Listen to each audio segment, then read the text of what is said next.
Here's what I know. The possession ends when she wakes up. Did any of that really happen? She has no recollection of the previous night. Water disables, but only momentarily, 2-3 minutes. The black ooze she drools, sweats while possessed, evaporates. The bed and floor were wet this morning from the water I sprayed. The rest had all disappeared by the time I checked. The cat is fine. I need help. She's taking work calls in the other room. I'm doing my best to focus on my own work, but my mind drifts from my laptop screen. I can't focus. Agreeing to myself that I won't get anything worthwhile done today, I give up and start thinking about next steps. I need an exorcist. I'm not the kind to call an exorcist. I'm the kind of guy that scoffs at the idea. They're all scams. You can't have experience in something that doesn't exist. Clearly I am not the religious type, but I'll table my reservations for now. I'm not going to go through all of that again on my own. Feeling totally out of my element, but unwilling to call a church, I found an exorcist on Craigslist.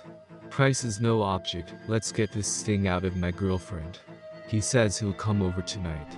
He messages me and says it is of utmost importance that my GF's waking body does not find out what we are going to do. If she does find out and is not be able to fall asleep, no refunds.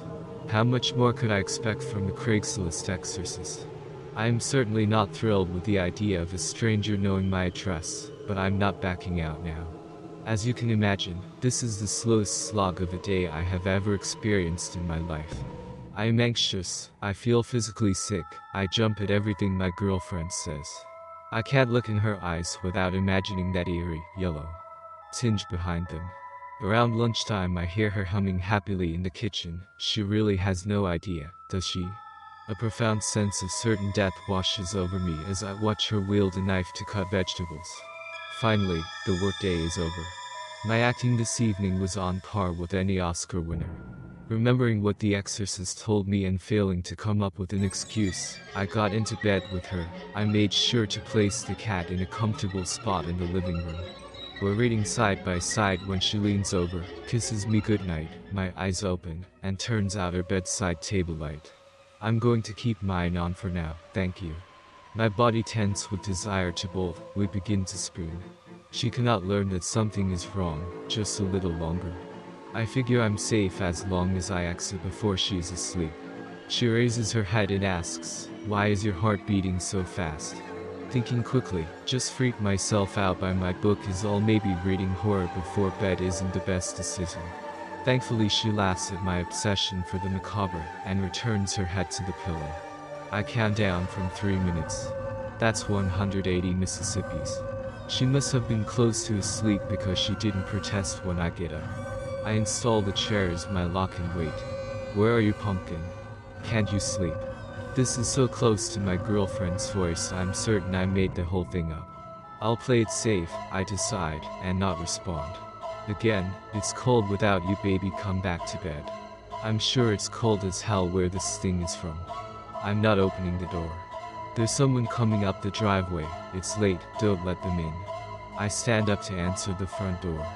Outside in the dim front door light is a tall man clad in traditional priest garb. He looks like Ethan Hawke from that movie First Reformed, but clearly with a body covered in tattoos, as evidenced by the ink skin poking out from beneath his cuffs. Pretty much exactly what you would expect from a Craigslist exorcist. There's not much time to introduce ourselves as we hear an alarming scrape come from the bedroom.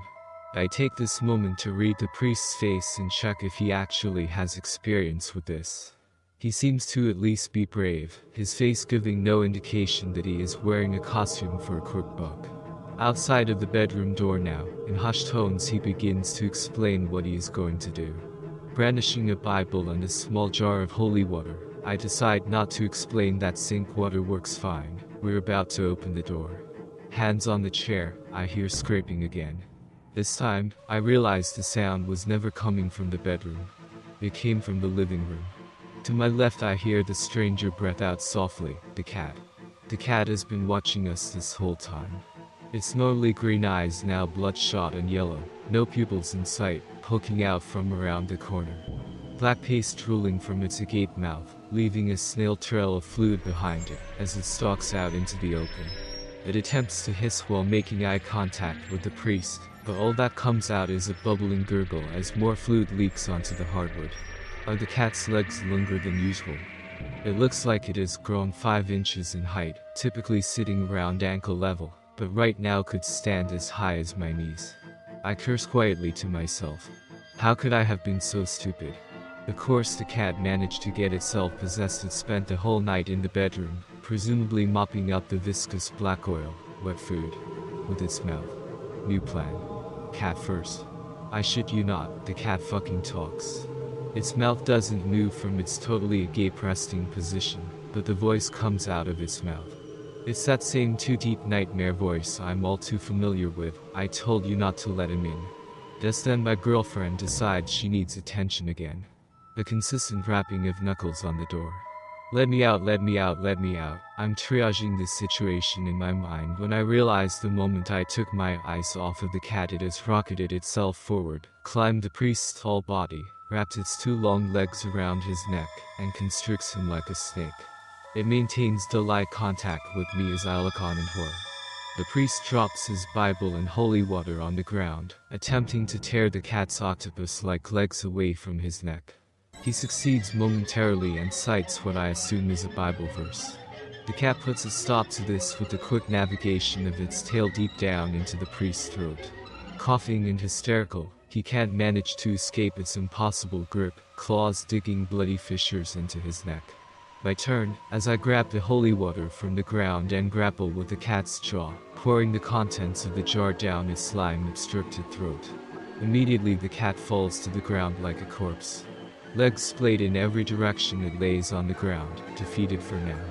Once the cat is safely inside its travel carrier the priest and I share a grim look. I ask him if he's ever dealt with this kind of thing before. Rubbing his neck, of course, 1,000 times. It takes a great deal of conviction for me to not physically roll my eyes. Glad to have you around, Ben.